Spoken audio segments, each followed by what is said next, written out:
Hello, everybody. That is not the right book. How's everybody doing today? Waste, welcome in. Congrats on getting first. Crusader, hello. Yoshi, welcome in. I hope you're all doing well. I'm looking over at my spider. It looks like he's trying to make a break for it. I'm like, no, my dude, you need to stay in there. I apologize for being a little late. OBS was not working. It was a travel day. Yes, I am so tired and cranky because I realized today that the reason I've been so tired, the reason I've been so tired this week is because I'm on a different work assignment compared to usual, and the place I'm at right now is there's a lot of sensory overload. Like my ears are being assaulted by like so many different sounds compared to usual that by the time I managed to drive home, and my drive home is, instead of just a few miles, it's like 30 to 45 minutes depending on traffic instead of literally 7 minutes. So by the time I come home, I completely crash. So we'll see how long this stream goes, because who knows how long it'll end up being. But yeah, I decided to read. Welcome, Kine. Welcome to class. Thank you for the follow.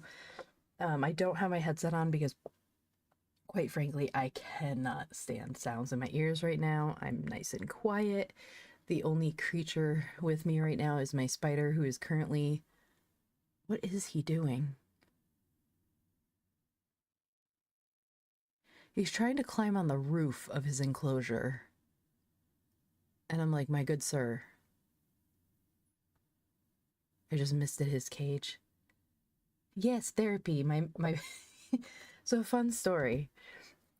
His name is Therapy because, so Friday I was at therapy, and my therapist was talking about how she knows how much I love jumping spiders, and she was like, oh, there's a whole bunch outside. I found some in the rocks. They were like sunning themselves. And then she pulls out her phone and shows me pictures, and I'm like, oh, cool, that's so cute, I want one. And then after her appointment, I had to wait for another appointment at the same place. So I went to that one, and then as I was leaving, I went outside and I'm like, you know what?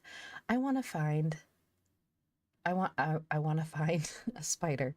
So I'm looking in the area that she said, and I'm walking around the building, and I turn the corner and there she is, looking at the rocks trying to find them too. So the two of us spent her lunch break trying to find a spider, and I found one and he ran away from me, so we walked away, and then she's like, well, maybe he'll come back. So we went back there and there he was. And I had just finished my iced coffee, so my cup was empty. So I put it on the ground behind him and moved towards him, and he jumped into the cup, and I'm like, I have a pet now.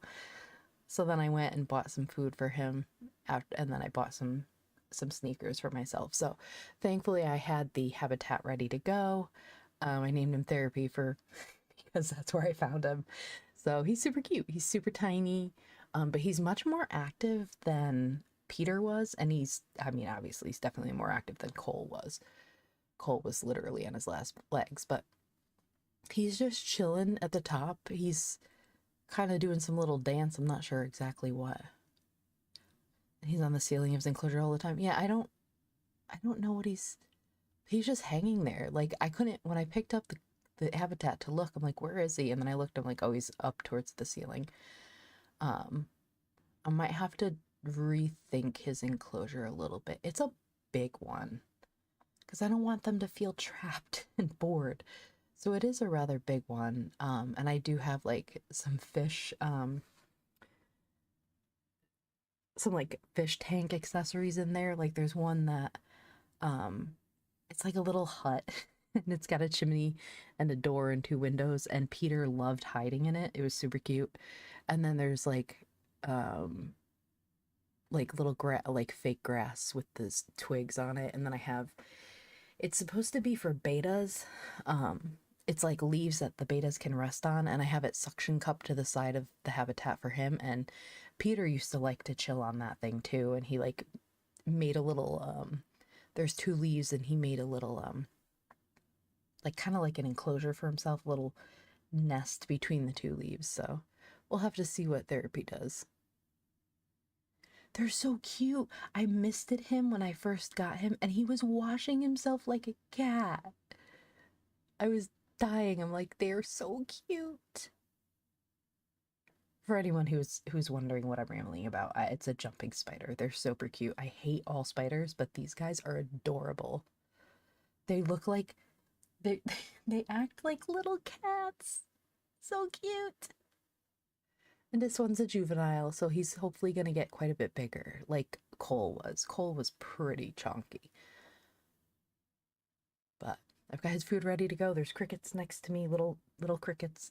And then I have the mealworms in the fridge upstairs for when he decides he does want to eat. And I'll have to go get flightless flies too, I'm sure. So let's begin. So this book, Voyage Around My Room, the selected works of Xavier de Maistre. It was written in 1794, and apparently there's a sequel. Oh no, they're both in here. Oh, okay, so he wrote Voyage Around My Room, and then there's a sequel, Nocturnal Expedition Around My Room, that's also in here. And then there's a third one, The Leper of City Aosta. So it looks like... Huh. Interesting. Yeah, so let's read. So more about him. So while serving in the Piedmontese army, the French aristocrat Xavier de Maistre was sentenced to a house arrest for 42 days for dueling. The result was a discursive, mischievous memoir, his classic Voyage Around My Room. His literary output began with his voyage and ended with its sequel, Nocturnal Expedition Around My Room, with a few shorter pieces in between. And this includes The Leper of the City of Aosta. Aosta's being loud out there. So I found this at the book fair randomly and went, that sounds weird, let's buy it. I love buying random weird books. Okay. I'm not going to read the introduction because I don't think it's necessary, really. All right, I'm going to butcher any French, so pardon me on that one. Chapter 1. Ooh. What the?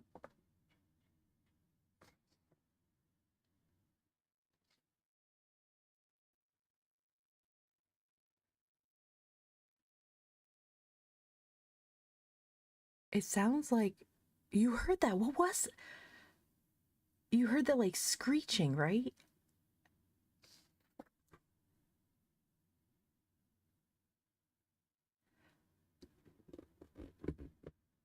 It sounded like something screeching outside my window. No, thank you. But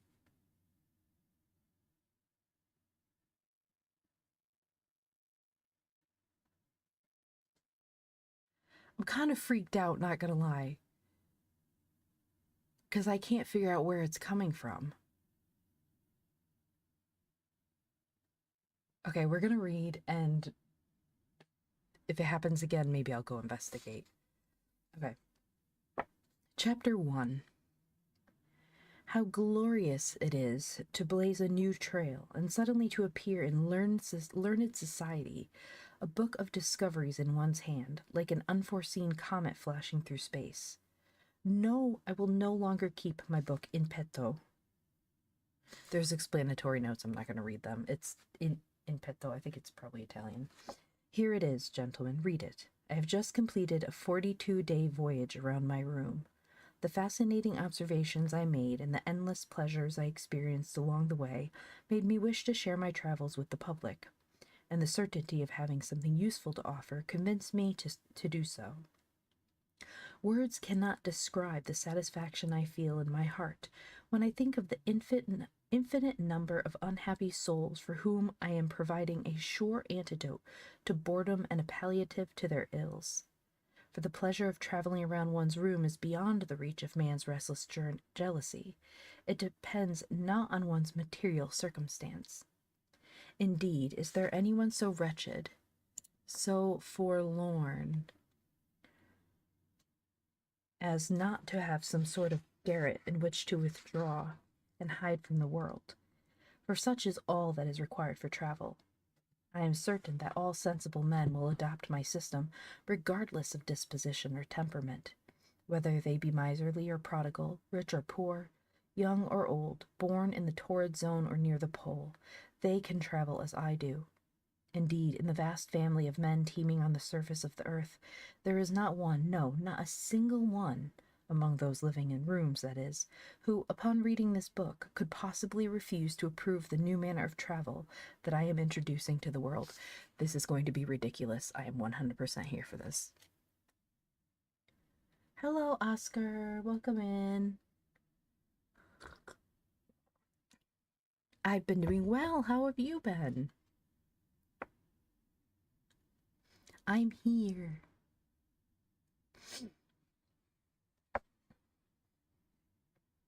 That's good. That's good. Join us for some relaxing reading. We're reading an absolutely ridiculous book about a man who was under house arrest. And they're very, very short chapters, like 2 pages apiece, if that. Chapter 2. I could begin the praise of my voyage by saying that it cost me nothing. This point merits some attention. It will, at first, be extolled and celebrated by people of middling circumstances. Yet there is another class of people with whom it is even more certain to enjoy great success, for the same reason that it costs nothing. And who would these people be? Need you even ask? Why, the rich, of course. And in what respect would this new manner of travel not also be suitable for the infirm? They need not fear the inclemency of the elements or the seasons. As for the faint of heart, they will be safe from bandits and need not fear encountering any precipices or holes in the road. Thousands of people who, before me, had never dared to travel, and others who had been unable, and still others who had never dreamed of it, will now, after my example, undertake to do so. Would even the most indolent of creatures hesitate to set out with me in search of pleasures that will cost him neither effort nor money? Buck up, then, we're on our way. Follow me, all you whom humiliation in love or neglect in friendship confines to your apartments, far from the pettiness and treachery of your fellow men. Let all the wretched, the sick, and the bored follow me.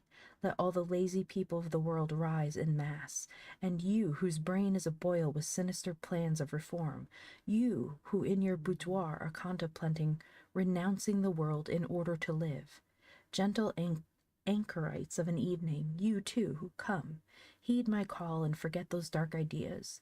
You are losing time for pleasure, while gaining none for wisdom. Be so good as to accompany me on my voyage. We shall travel by short stages, laughing all along the way at travelers who have seen Rome and Paris. Nothing can stop us, and abandoning ourselves gaily to our fancy, we shall follow it wherever it wishes to take us. Chapter 3. There are so many... Let me do something really quick. I just realized I forgot to do a thing. There we go. Okay. Chapter 3. There are so many curious people in this world. I'm convinced that some would like to know why my voyage around my room lasted 42 days instead of 43 or some other length of time. But how can I impart this to the reader if I myself do not know? All I can say with any assurance is that if this work is too long for his liking, it was not within my power to shorten it. A traveler's vanity notwithstanding, I would have been content with a single chapter. I was, it is true, quite pleased and amused to stay in my room, but I was not, alas, free to come out at will. Indeed, I believe that without the intervention of certain powerful persons interested in my case, and for whom my gratitude is most keen, I should have had all the time I needed to bring out an in folio volume, So disposed in my favor were the protectors who sent me on my voyage around my room. And yet, sensible reader, note how wrong these men were, and try, if you can, to grasp the logic that I am about to set forth to you. What could be more natural and proper than to engage in mutual slaughter with someone who has inadvertently stepped on your foot or blurted out a few stinging remarks in a moment of spite occasioned by your own discretion, or who has had the misfortune of catching your mistress's fancy? You go into a meadow, and there, as Nicole did with the bourgeois genteel home, you try to thrust in quart while he parries in tierce, and so that vengeance will be guaranteed in total. You expose your chest to him unprotected and run the risk of being killed by your enemy to avenge yourself on him. Nothing could be more logical, and yet there are people who disapprove of this laudable custom. Yet equally logical as the rest is that these same disapproving people, who want us to consider it a grave misdeed, would reserve still harsher treatment for anyone who refused to commit it. To conform to their opinion, more than one unhappy wretch has lost his reputation and livelihood. Consequently, when one has the misfortune to become involved in what is called an affair of honor, it may not be ill-advised to draw lots to determine whether one should carry it out according to law or according to custom. And since the law and the custom are in contradiction, the judges themselves could decide upon their sentence with the toss of a dice. One must, no doubt, look to a decision of this sort to explain why and how my voyage lasted exactly 42 days. Chapter 4.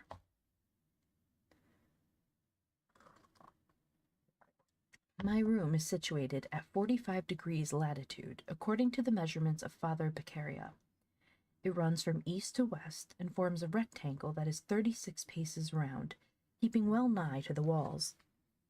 My voyage, however, will encompass a great deal more, for I shall often walk across it lengthwise and breadthwise, and diagonally too, following no rule or method. I shall even zigzag this way and that, and follow every line possible in geometry, if necessary. I do not care much for people who so control their steps and ideas, who say, "Today I will pay 3 visits, write 4 letters, and finish the piece I have begun." My soul is so open to every manner of idea, taste, and sentiment, it avidly takes in everything that turns up. And why should it refuse any of the delights scattered along the difficult path of life? They are so rare, so few and far between, that one would have to be mad not to stop, indeed to stray from one's path, to gather every one that is within reach. And there is none more enticing, in my opinion, than to follow the trail of one's ideas, as the hunter stalks his quarry, without keeping to any one course. I, too, when traveling in my room, rarely follow a straight line. I go from my table toward a painting hung in a corner, and from there I set off obliquely for the door.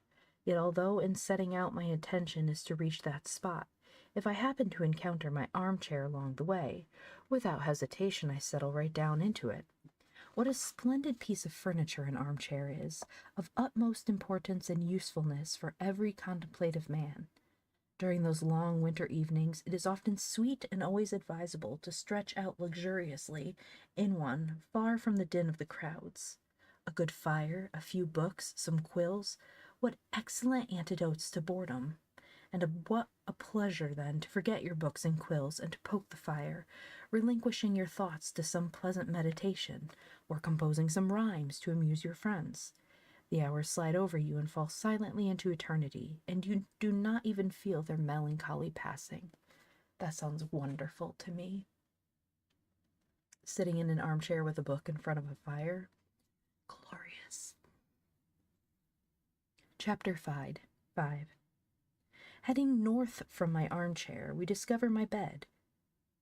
Give me that armchair. Like the one behind me. Wait, is there one behind me? Yes, that. I gotta move myself to the side.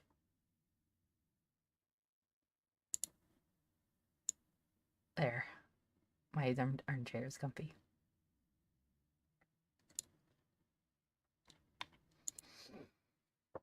Chapter 5.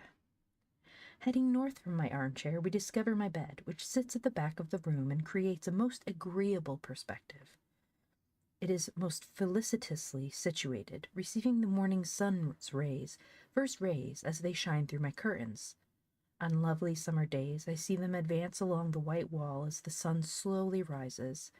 The elm trees outside my window break them up in 1,000 different ways, sending them rippling across my pink and white bed, which everywhere casts a charming glow from their reflection. I hear the confused twitter of the swallows that have made a home of the building's roof, and the other birds that inhabit the elms. 1,000 happy ideas fill my mind, and no man alive enjoys an awakening so pleasant and peaceful as mine. I must admit that I love to savor those sweet moments, and I always prolong as much as possible the pleasure of meditating in the sweet warmth of my bed. Is there any theater that better quickens the imagination, that more effectively awakens thoughts of tenderness, than the piece of furniture in which I sometimes find oblivion? Hello, welcome, Delmac. Welcome to class. Thank you for the follow. DT, welcome in.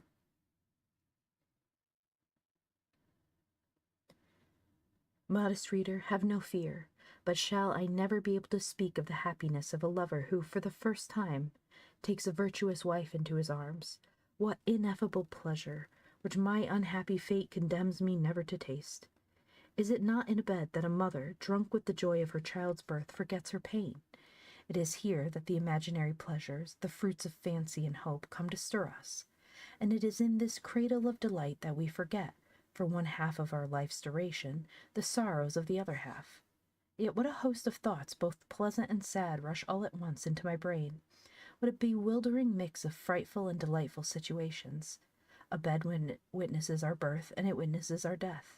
It is the ever-changing theater where the human species enacts, by turns, engaging dramas, ridiculous farces, and horrible tragedies. It is a cradle decked with flowers. It is love's throne. It is a sepulchre. Chapter 6. This chapter is strictly for metaphysicians. It will shed the greatest possible light on the nature of man.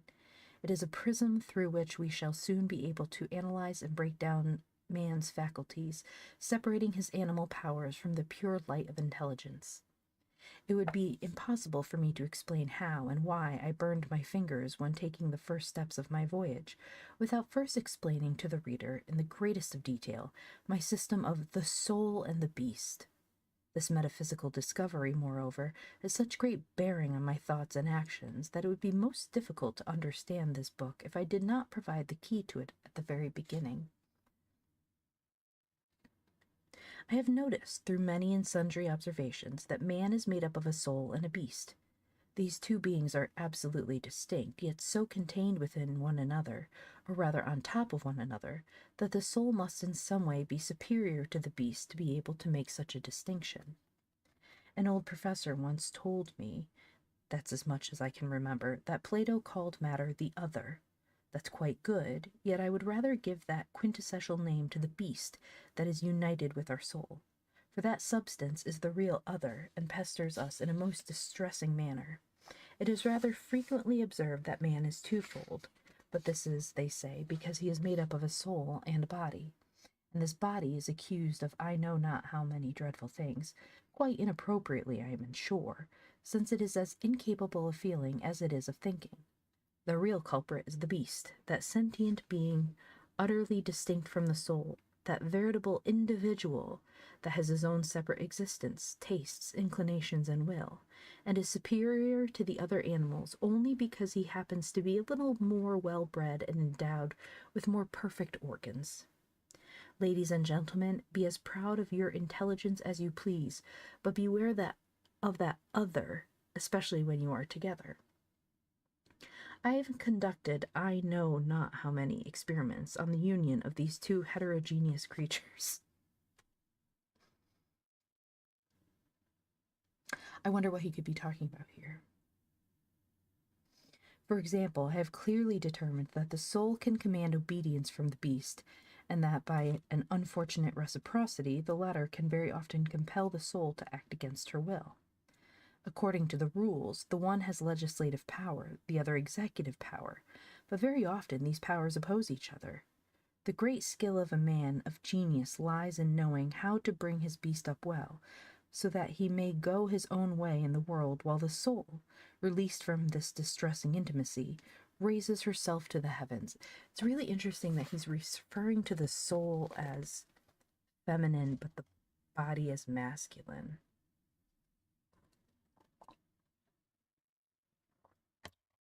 That's really interesting. And every person is, I was not expecting philosophy in here. When you are reading, but let me clarify this with an example. When you are reading a book, monsieur, and a thought more agreeable than the rest suddenly enters your mind, your soul clings to it at once and forgets the book. As your eyes mechanically follow the words and lines, you reach the end of the page without understanding or remembering what you have just read. And this is because your soul, having ordered her companion to do the reading in her place, did not inform him that she was about to absent herself briefly, and thus the other continued reading while your soul no longer listened. I mean, to be fair, how many times have we been tired and we read and we have retained no information?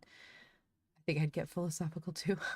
I feel like he's lost it. Chapter 7. Does that not seem clear to you? Here is another example. One day last summer I was on my way to the court. I had been painting all morning, and my soul, taking pleasure in meditating on painting, left it to the beast to transport me to the royal palace. What a sublime art painting is, my soul was thinking. Happy is the man moved by the spectacle of nature, who is not obliged to make paintings for a living, who does not paint solely as a pastime, but rather, when struck by the majesty of a beautiful countenance, or the wonderful play of the light as it blends into 1,000 shades on a human face, strives in his works to approximate nature's sublime effects. And happier still, the painter, who, summoned to his solitary promenades by his love for the landscape, can express on canvas the sadness inspired in him by a shaded thicket or an empty plain. Hi, Harper, how are you? Again, this was pretty good. His brother, philosopher, was the one who encouraged. Really? Oh, that's interesting. I mean, there was an introduction, but I didn't read it before this. I was like, nah. His creations imitate and reproduce nature. He invents new seas and dark caverns the sun has never known at his command. Shady groves, always green, arise from nothing. Heaven's blue is mirrored in his paintings. With his art he can roil the winds and make tempests roar. At other times he presents to the spectator's astonished eye the splendid landscapes of ancient Sicily. One sees frightened nymphs fleeing through reeds, pursued by a satyr. Temples of majestic architecture rise proudly above the sacred forest surrounding them. The imagination loses its way along the silent paths of this ideal land. The bluish distance blends into the sky, and the whole landscape, mirrored in the waters of a tranquil river, creates a spectacle that no language can describe. As my soul was reflecting thus, the other continued on his way, and God knows where he was going. Instead of repairing to the court, as he had been ordered to do, he drifted so far to port that by the time my soul caught up, he was at Madame de Hautecastel's front door, a half a mile from the king's palace. I shall leave it to the reader to imagine what would have happened had I let my beast enter alone the house of so lovely a lady. Scandalous. Chapter 8. If it is useful and agreeable to have a soul so disengaged from matter that one can let her travel alone as one sees fit, this faculty also has its inconveniences. It was, for example, to blame for the burn I mentioned a few chapters back. Customarily, I leave to my beast the task of preparing my breakfast. He toasts and slices my bread, makes excellent coffee, and often drinks it without the participation of my soul, unless the latter wishes to amuse herself while watching the other work. But that happens rarely, and it is very difficult to carry out, for it is easy when one is performing a mechanical operation to have one's mind on something else entirely. But it is extremely difficult to watch oneself working, so to speak, or to put it more clearly in terms of my system, to use one's soul to observe the working of the beast without taking part, for that is the most stunning metaphysical tour de force that man can perform. I had laid my laid my tongs down on the embers to toast the bread, and a little while later, as my soul was traveling, a flaming log suddenly rolled onto the hearth. My poor beast set his hand on to the tongs, and I burned my fingers.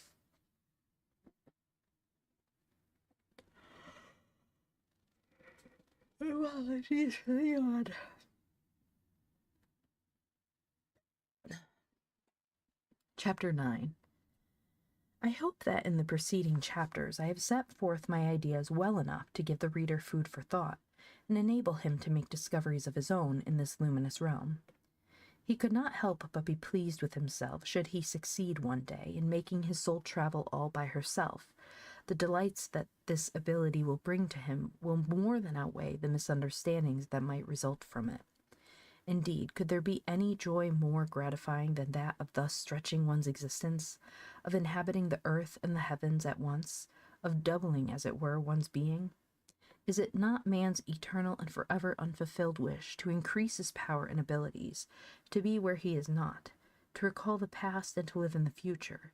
He wants to command armies and preside over academies. He wants to be worshipped by beautiful women.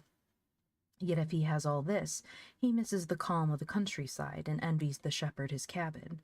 His plans and hopes are forever doomed to founder against the real sorrows inherent in human nature. He cannot find happiness. A quarter of an hour's travel with me will show him the way.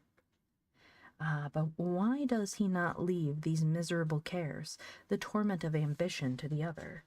Come, unhappy wretch, try to break out of your prison, and from the sky, where I will take you, amidst the heavenly orbs and the empyrean, look down upon your beast cast into the world, as he beats the path of fortune and honor all alone.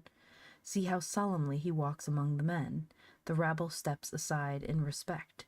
And take my word, none shall ever notice that he is alone. That is the least concern of the mob in whose midst he moves. Little do they care whether or not he has a soul, whether or not he thinks.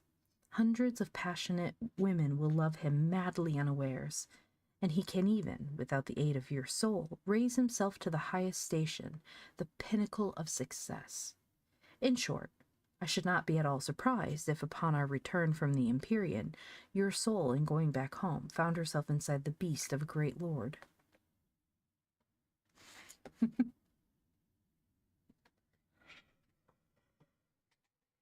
I made the mistake of putting a blanket on me and it's making me sleepy. Okay. Chapter 10. Let no one think that while describing my voyage around my room, instead of keeping my word, I have been roaming the countryside to make things easy on myself. That would be quite mistaken. That's how I feel right now. That would be quite mistaken, for my voyage, indeed, continues apace, and while my soul, withdrawing within herself in the previous chapter, was traveling the tortuous meanders of metaphysics, I was actually in my armchair, having leaned backward to the point where the two front legs were raised a couple of inches from the floor. Then, rocking sideways from right to left and gaining ground, I had little by little nearly reached the wall. Such is my mode of travel when not in a hurry. Wait, is he just like walking his chair like that? Wait. Having leaned backward to the point where the two front legs were raised a couple. He's doing what students do in school. He's literally, okay, so he's like, you know how if you were sitting when you were younger, I know I did this and drove my mother nuts. If you're sitting at your kitchen table and you lean back so that the front legs are off the floor. And my students would do that too when the chairs were separate from the desk, and they'd put like balance on the back legs. And moms always, or teachers would always be like, put all four legs on the floor, you're gonna fall.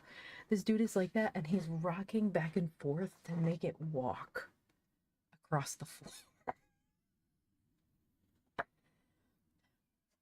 Times have not changed.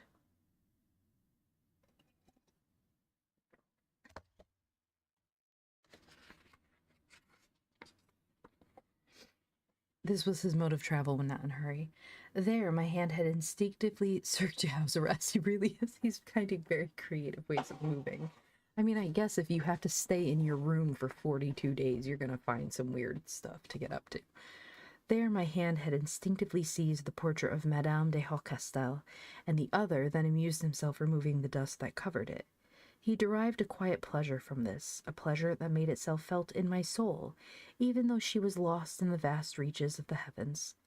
It is worth while to note that when the spirit is thus traveling through space, it remains bound to the senses by I know not what secret link. As a result, without interrupting its business, it can take part in the peaceful enjoyments of the other. Yet if this pleasure grows beyond a certain extent, or if the beast is struck by some unexpected sight, then the soul resumes her place with the swiftness of a lightning bolt. This is what happened to me as I was cleaning the portrait. As the cloth removed the dust and began to uncover the blonde curls and the garland of roses crowning them, my soul, from the distant sun to which she had flown, felt a gentle quiver of delight and sympathetically shared my heart's joy. This joy became keener and less confused when the cloth, in a single stroke, revealed the stunning brow of that lovely countenance, and my soul made ready to quit the heavens to enjoy the spectacle. Even had she been in the Elysian fields, or listening to a concert of cherubim, she would not have tarried half a second when her companion, taking ever greater interest in his work, thought to seize a wet sponge that had been brought, and to run this at once over the eyebrows and eyes, over the nose, the cheeks, and that mouth. Oh, God, my heart is racing. Over the chin, the bosom. It took but a moment, and the entire figure seemed to return to life, to emerge from oblivion. My soul dashed headlong from the sky like a falling star. She found the other in a state of rapt ecstasy, and succeeded in augmenting this by taking part in it.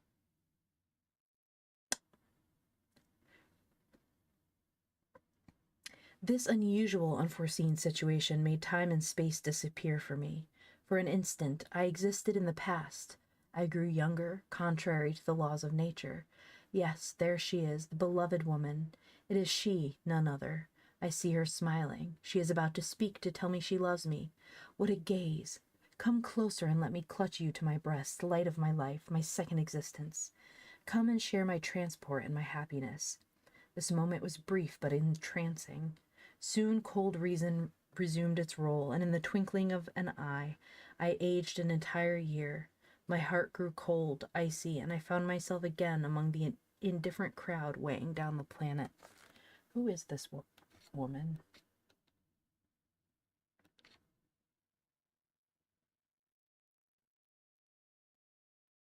She doesn't come up. She just must be the woman he loved or something like that. Chapter 11. I must not get ahead of myself. In my eagerness to communicate to the reader my system of the soul and the beast, I left off the description of my bed sooner than I ought to have done. Once I have taken care of that, I shall resume my voyage at the very place where I interrupted it in the preceding chapter. I ask you only to remember that we left half of me holding the portrait of Madame de Hautecastel very close to the wall, a few steps from my desk. I had forgotten, when talking about my bed, to advise every man who can to have a pink and white bed. There is no question but that colors have an influence on our moods, and may cheer us up or sadden us, depending on their shades. Pink and white are two colors given to pleasure and happiness. In assigning them to the rose, nature gave it to the crown of the realm of flora. And when the heavens wish to announce to the world the coming of a beautiful day, they color the clouds with that lovely hue at sunrise. All right, gentlemen in chat. According to this man, your bedrooms should be pink and white. One day we were walking with difficulty up a steep path. The lovely Rosalie went ahead. Her agility gave her wings, and we could not keep up with her. Suddenly, having reached the top of a little hill, she turned toward us to catch her breath, and smiled at our slowness. Never before, perhaps, had the two colors whose praise I sing been so triumphant. Her burning cheeks, her coral lips, her gleaming teeth, her neck of alabaster against a verdant background caught the attention of all. We had to stop to behold her. I will say nothing of her blue eyes or of the glance she cast at us, for this would divert from my subject, and because I try to think of these things as little as possible. Let it suffice that I have provided the best possible example of the superiority of these two colors over all the rest, and of their effect on man's happiness. I will go no further today, for what subject could I now discuss that would not seem utterly insipid? What idea is not effaced by that idea? I do not even know when I shall be able to resume this work. If I am to continue it, and if the reader wishes to see it completed, let him appeal to the angel who distributes thoughts and requests, that he cease mixing in the image of this little hill with the host of other disconnected thoughts that he throws my way at every moment. Without this precaution, there is little hope for my voyage. Chapter 12 is literally a whole bunch of dots. And then it says the little hill, and then a whole bunch of other dots. It looks like this. I'll type it in chat. Let's see if I can get it to go.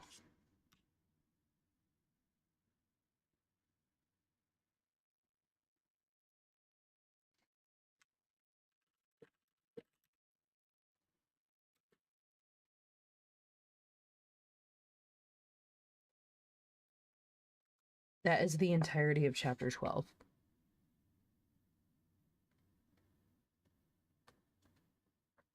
That's it.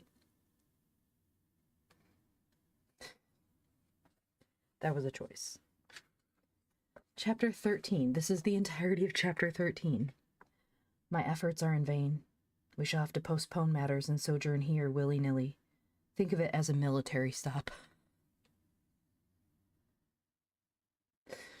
Chapter 14. I have said that I am particularly fond of meditating in the sweet warmth of my bed, and that its delightful color plays a large part in the pleasure I take in it. To allow me this pleasure, my valet has orders to enter my room 1/2 hour before I customarily get up. I hear him tread with a light step and rummage discreetly about my room, and this noise accords me the pleasure of feeling myself doze, a most exquisite enjoyment unknown to many. One is awake enough to perceive that one is not entirely so, and to reckon vaguely that the time for business and worry is still in the day's hourglass. Even so, ever so gradually, my manservant becomes noisier. It is so hard for him to restrain himself. Nevertheless, the fateful hour draws near. He looks at my watch and jingles the charms on its chain to let me know, but I turn a deaf ear to him, and there is no manner of quibble that I won't make with the poor man to prolong his wondrous moment. I have 100 preliminary orders to give him just to gain time. He is well aware that these orders, which I give to him rather peevishly, are merely pretexts for remaining in bed without making this desire apparent. He pretends not to notice, and I am most grateful to him for this. When, at last, I have exhausted all my expedients, he advances to the center of the room and plants himself there, arms crossed, without moving. It must be admitted that one could not protest my laziness with more wit or discretion, and indeed I can never resist this tacit invitation. I stretch out my arms to show him that I have understood, and I sit up at once. So he's like, ah. He's like, yeah, I know, I gotta get up.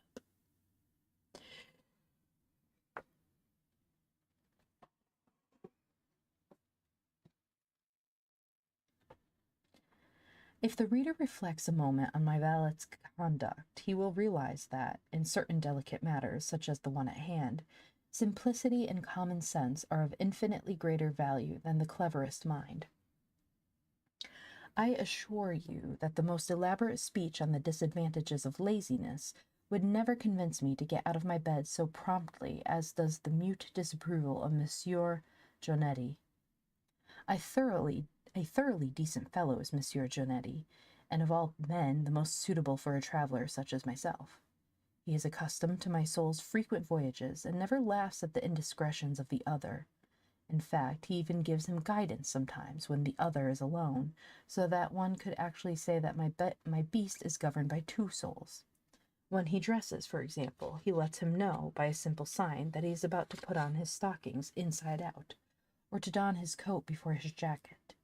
More than once my soul has witnessed the amusing sight of poor Janetti running after the silly beast under the porticos of the citadel to tell him that he has forgotten his hat, or on another occasion his handkerchief. One day, shall I admit it, before the intervention of this faithful servant, the scatterbrain was headed to the court without his sword, as fearlessly as a master of ceremonies wielding his august wand. Seems like he would be lost without his valet.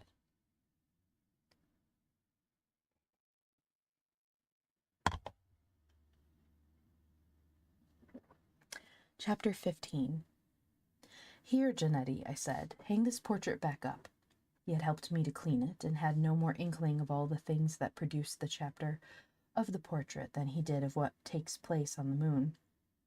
It was he who, by his own initiative, had brought me the wet sponge, and who, with this apparently unexceptional gesture, had sent my soul careering 100,000,000 leagues in an instant. Instead of putting the picture back in its place, he held it a moment and examined it for himself. Some difficulty or problem in need of resolution gave him an air of curiosity that I couldn't help but notice. "Pray tell," said I, "what is it about the portrait that disturbs you?" "Oh, nothing, monsieur." "Come now." He stood it upright in one of the shelves on my writing desk.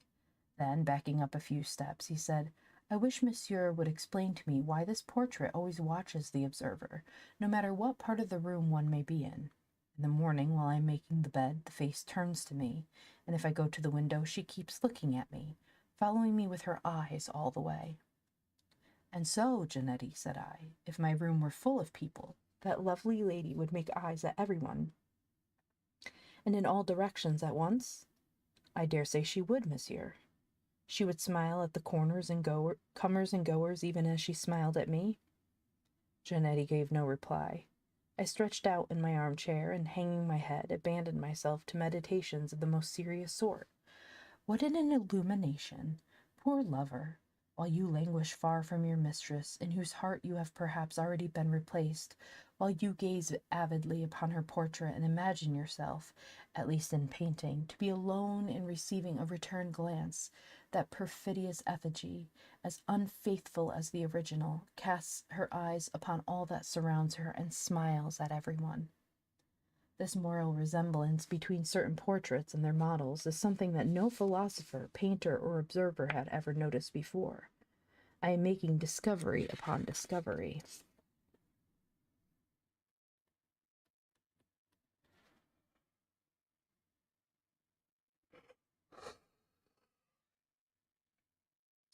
I'm making myself sleepy. Chapter 16. Janetti was still in the same position, awaiting the explanation he had asked of me. I raised my head from the folds of my traveling coat, into which I had plunged it to meditate with greater ease, and after a moment of silence, to recover from the melancholy thoughts I had just had. "Don't you see, Janetti," I said, turning my armchair to face him, "don't you see that since a painting is a plane surface, the rays of light glancing from every point of this surface—" Janetti, hearing this explanation, opened his eyes so wide that the whites became entirely visible. Moreover, his mouth was half open, and according to the famous Lebrun, these two movements in the human visage heralded the last stages of astonishment.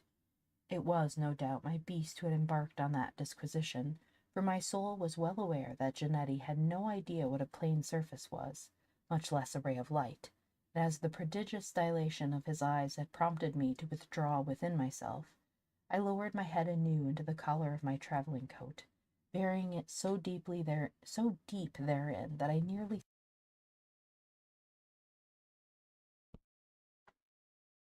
How long was I muted? Was I muted long, or no? Or did my shoulder just now hit it?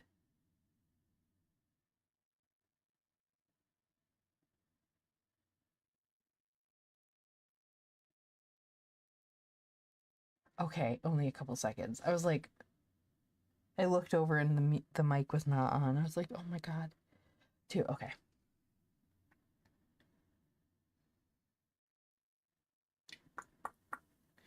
I decided to take my lunch in that very spot.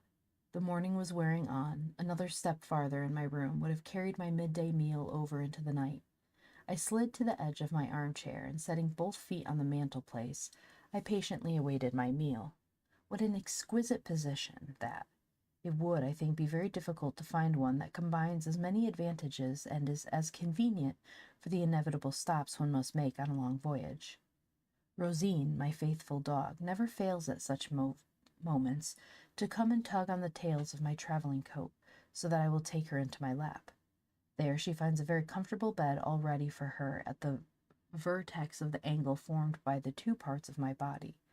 The letter V excellently represents my position, and if she finds I have not picked her up promptly enough, Rosine will leap up at me by herself. Often I find her there without even knowing how she got there. My hands then arrange themselves of their own accord in the manner that best suits her convenience, either from a natural sympathy between this beast and my own, or by chance. But I do not believe in chance, that grim system. The word has no meaning. I would sooner believe in magnetism. I would sooner believe in Martinism. No, that I could never believe in. What is Martinism? Let's see.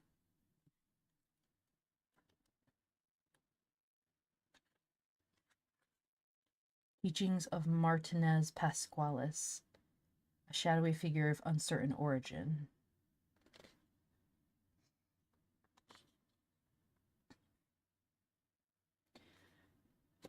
So real are the relations that exist between these two animals that, when, with an utter absence of mind, I put my feet up on the mantelpiece, when the midday meal is still far off, and I haven't a thought for stopping to rest, still Rosine, ever attentive to this movement of mine, betrays the pleasure she feels by lightly wagging her tail.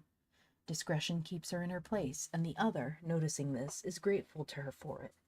And though he could never claim to know the causes thereof, a silent dialogue is established between the two, a pleasurable exchange of sensations which could never be attributed to chance.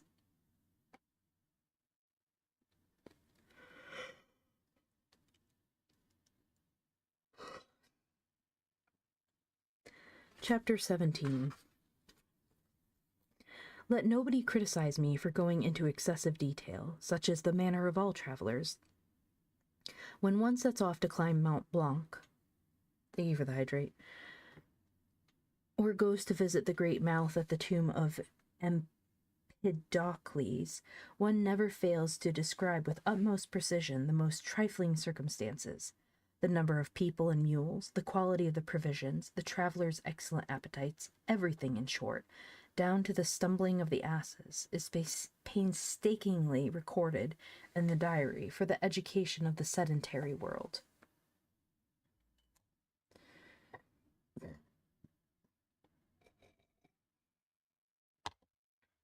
It is with this principle in mind that I have decided to talk about my dear Rosine, an endearing animal that I love with true affection, and to devote an entire chapter to her. In the 6 years that we have lived together, there has never been the slightest cooling in our fondness for each other, and in a few minor altercations have arisen between us. I must confess that I have always been the one more at fault, and that Rosine has always taken the first steps toward reconciliation. In the evening, when she has been scolded, she retires gloomily and without a sound. The following day at sunrise, she is at my bedside in an attitude of respect, and at the slightest movement from her master, at the first sign of waking, she announces her presence with the rapid thumping of her tail against my night table. How could I ever deny affection to this tender creature that has never ceased loving me since the day we began living together? It would be beyond my memory's power to enumerate all the people who once took an interest in me only to forget me. I have had a few friends, several mistresses, a host of affairs, and even more acquaintances, but now I am nothing at all, nothing to all these people who have forgotten even my name. All those declarations, those offers of service, oh, I could count on them, on their fortunes, on their eternal unconditional friendship.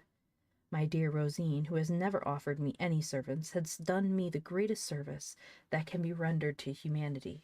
She has loved me before, and she still loves me now. Moreover, and I am not afraid to say it, I love her with a bit of the same sentiment that I accord my friends. Say of it what you will. Oh, it's nice to see someone writing about their animal. Chapter 13.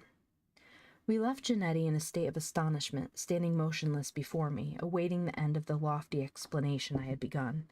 When he saw me suddenly bury my head in my dressing-gown and end my explanation in that manner, he did not doubt for a moment that I had stopped short for want of good arguments, and that he had, therefore, discomfited me with the problem that he had set before me. Despite the advantage he thus gained over me, he felt not the slightest hint of pride, and made no attempt to profit from this ascendancy. After a brief moment of silence, he took the portrait, returned it to its place, and withdrew lightly on tiptoe. He was keenly aware that his presence was a sort of humiliation for me, and his sense of tact told him he should withdraw, without my noticing. His behavior on this occasion impressed me greatly, and brought him forever closer to my heart. No doubt he will also find a place in the reader's heart, and if after reading the chapter to follow there is anyone so insensitive to deny him that, then heaven must have given him a heart of stone.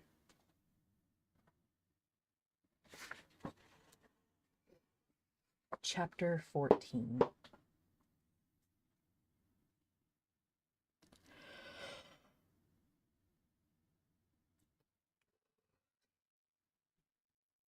Good Lord, I said to him one day, this is the third time I've had to tell you to buy me a brush.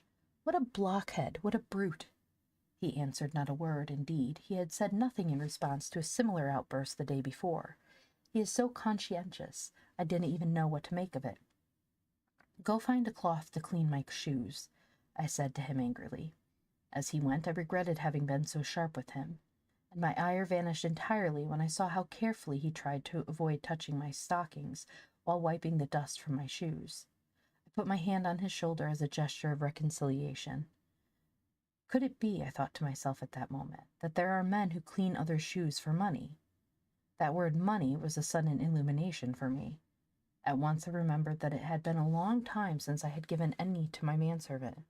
Janetti, I said, withdrawing my foot, have you any money? At this question, a half-smile of vindication appeared on his lips. No, monsieur, it's 8 days now that I haven't a sou. I spent everything I had on your purchases.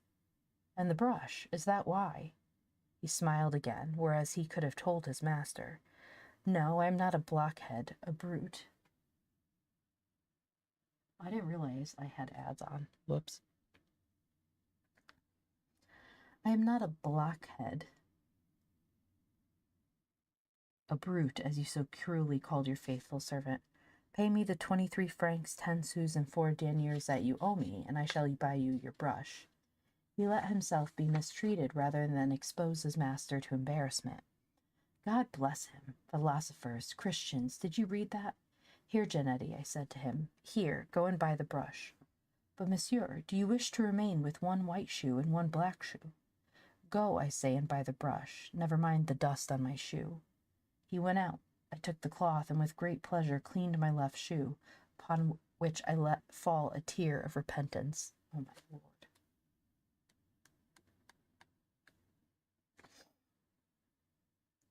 Chapter 20. The walls of my room are hung with prints and paintings that greatly embellish it.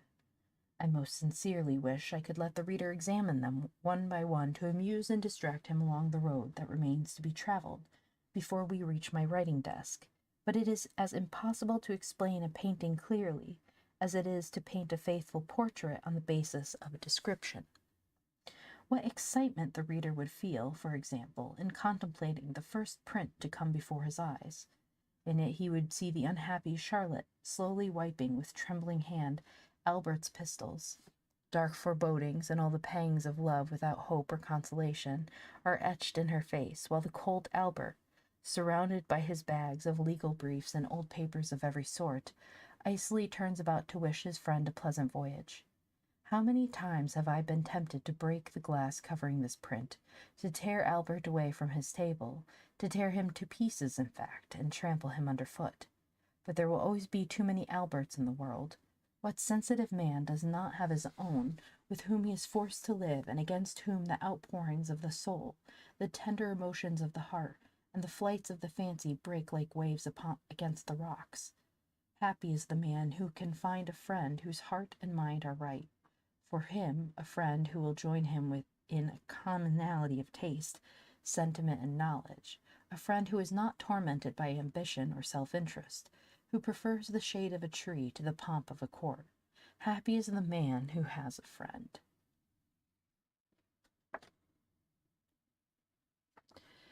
I really want to read the next chapter, but honestly, I am so exhausted right now that I'm having a very difficult time keeping my eyes open. The next chapter is about, he continues with, I used to have one, meaning a friend. I didn't want to not read tonight, but I am utterly exhausted. Let's find someone to read. It is a good book. I do like it. It's interesting. It's also not very, like,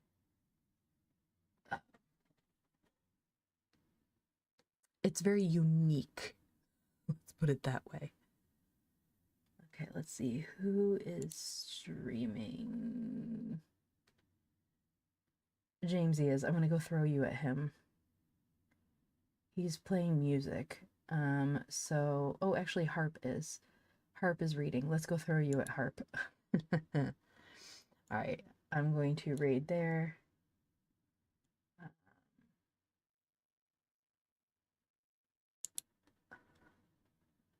Let's pull up Twitch.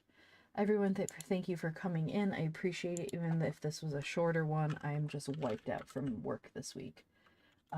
Tomorrow will be a Satisfactory stream, but it won't be till later because I'm getting dragged out to go see the Sinners movie, which I've really wanted to see. But I don't like going to movies alone, so a friend got a ticket, so we're gonna go see that. It's so good. I know, I heard it's good. My sister was bullying me. She was like, go see the movie. So I am looking forward to it. It's the first time I'm going to a movie that's not, I don't know. I talked to Wardud probably around 3:30ish or something. The last time I went and saw a movie in the theaters, I think it was the Haikyuu movie. Battle at the garbage dump, or the garbage heap, the garbage dump. I think that's the last one I went to. And I wasn't expecting to go until Lilo and Stitch came out, but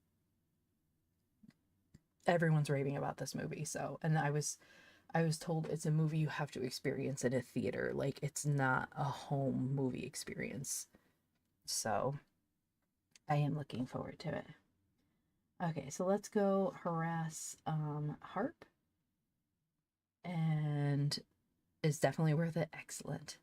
All right, so let's head over there. Everyone, thank you for coming in. I will see you tomorrow. I'll keep you updated on Twitter, but also in my Discord. Good night, everybody. Bye.